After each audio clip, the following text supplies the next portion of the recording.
Good evening, friends and relatives. I believe it's the 13th of June, and it's, as far as I can see, still, oh, it's a Wednesday. Yeah, right, it's a Wednesday. And the time is now, let's say quarter to 11 in the evening, which is to say 22:45, as we tell it here in Denmark. So I was just thinking I'd give you an update on my general how I'm doing type of thing to anyone out there that might care. And I feel relatively confident that somebody out there cares.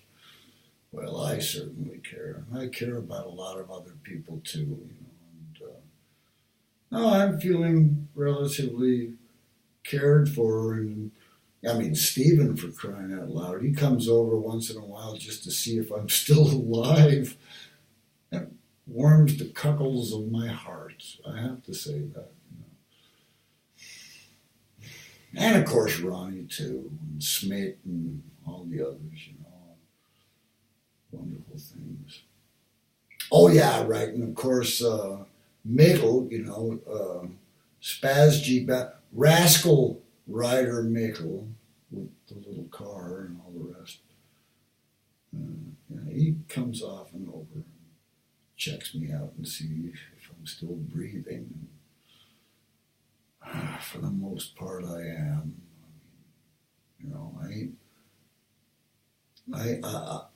I ain't gone the way of Irene and Solveig quite yet, And I ain't gonna go cave's way, for those of you that dig that reference.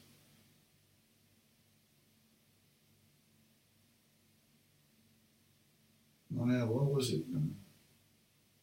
It was one of Norman Mailer's? Can't remember the title.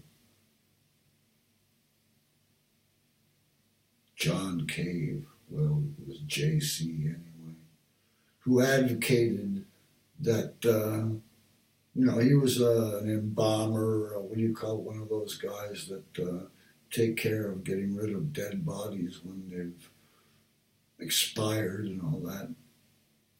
And okay, let's just say his name was John. And I believe this story comes from Norman Mailer. I can't remember when he wrote it, but I read it once in paperback. It wasn't a very thick paperback, quite thin one actually. And so he's an undertaker, that's what he is. And at one point he starts having these, he speaks quietly about death and about the peace of the grave, and to no longer be there. I mean, you were there, you were living in this eternal now, and now you're not there. Something like Crawley said it somehow. He says, and in the end, I had endured it all. I have fought it all. I have suffered it all. And in the end, there was nothing to endure. Talking basically philosophically about oblivion after you die. And how do you know oblivion? If you're dying and like you're going to go where candle flames go when you blow them out, that kind of thing. And it's very hard to wrap your mind about what the now is going to be like after there are no more nows, type of thing.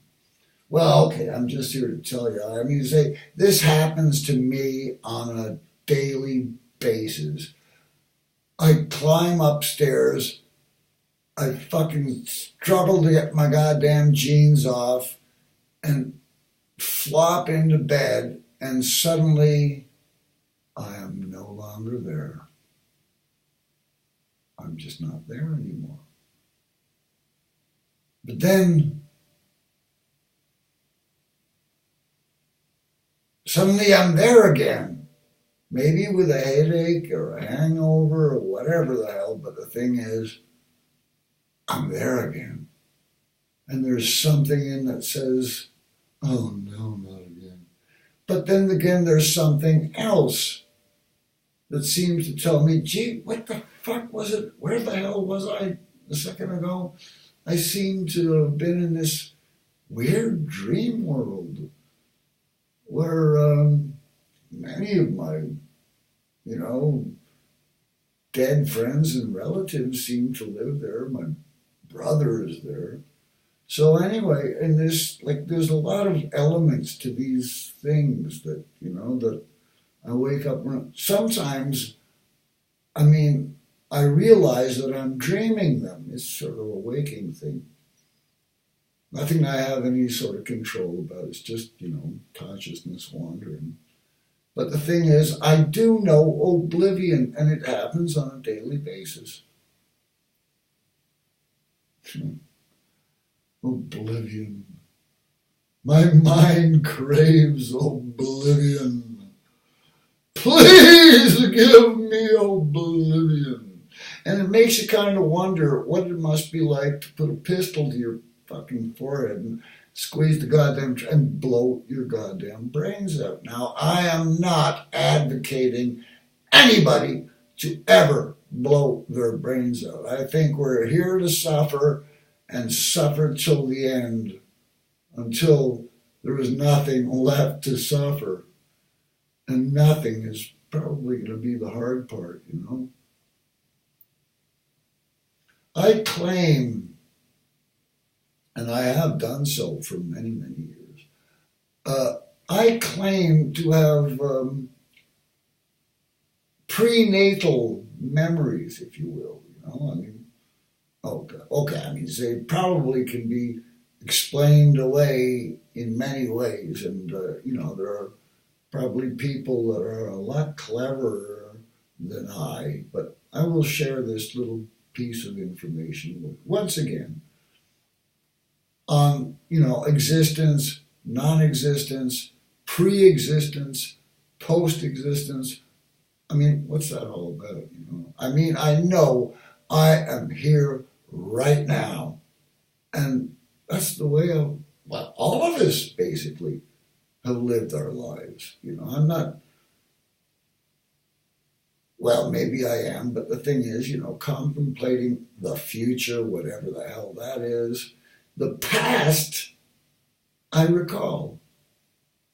And my friends recall the past, and sometimes we have memories that coincide with you. Hey, you remember what we did last night? Well, I sometimes don't even remember what I did last night, but what we did, a couple of years ago and shit like that. Yeah, they're all fond memories, good times, But contemplating the idea of oblivion, to say, all vacuums want things to be filled up. I used to live in this is my apartment and this is my living room and shit like that. And I wanted it to be uncluttered, pedagogical space.